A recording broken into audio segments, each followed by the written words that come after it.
everyone keep Yoshon, the Yoshon. Okay. So so the question is, we have this obligation, not obligation, we have this halacha kemach yashan. So kemach yashan is old grains. So what is all the like after there is at least 1 year. Okay, so meaning then the separation line is a Pesach. So so it says it's actually in directly from Torah. So it says on the next day after Pesach. So you have to bring the Omer, right? Day after Pesach. I think it's a. I mean, maybe I'm mistaken. I think it's a Pesach day, right? So at night we have a Seder on the next date. Is it on second date? I apologize. Maybe it's not. I guess no. It's not on the holiday itself. Maybe it's on the next day.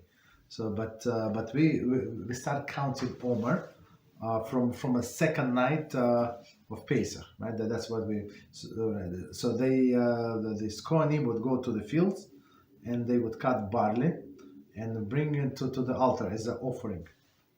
I think it was barley. So that's and after this barley, all of the grains from the previous year were allowed. So previous year they took root after Pesach, and right. So you need to wait a year. So basically, so especially if it's in Israel, it's much more stricter.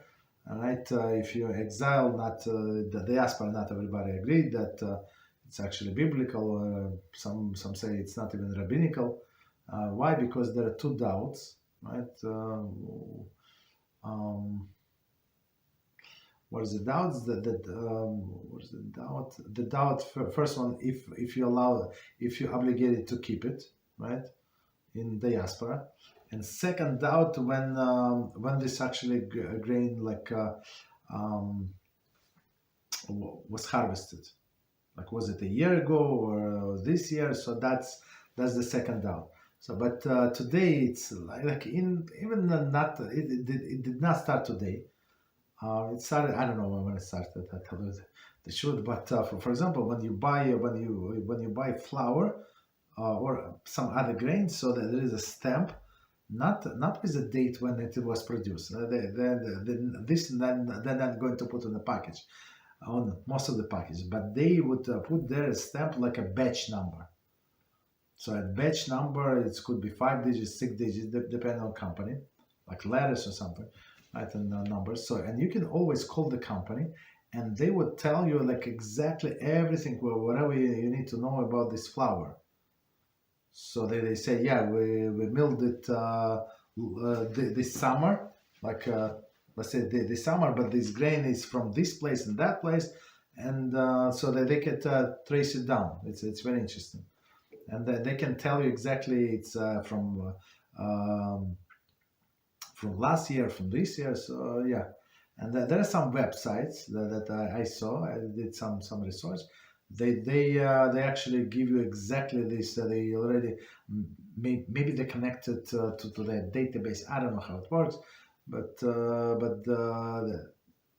based on the brand, they can tell you like in the batch number, like this year, this brand, like in this month, and so they say they actually still using like last year grains or this year grains. It's so if somebody wants to keep it, they can keep it in Jewish bakeries, right? It's now it's became popular. I don't know how long ago, maybe 10 years ago.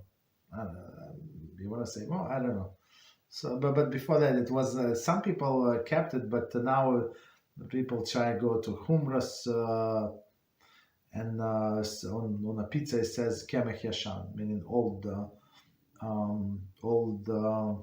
flour. So it's they certify, and in some bread kemech yashan. So they would say on the packages, on cookies or something like if it's done on a Jewish own factories or bakeries, they would put it because it's proper, but they're not obligated, and we're not obligated. So if somebody wants to accept it upon themselves, they can, but that's up to them. But again, because it's possible to check. Okay. Obligation, no. If you voluntarily somebody wants to accept, yes, you can do that.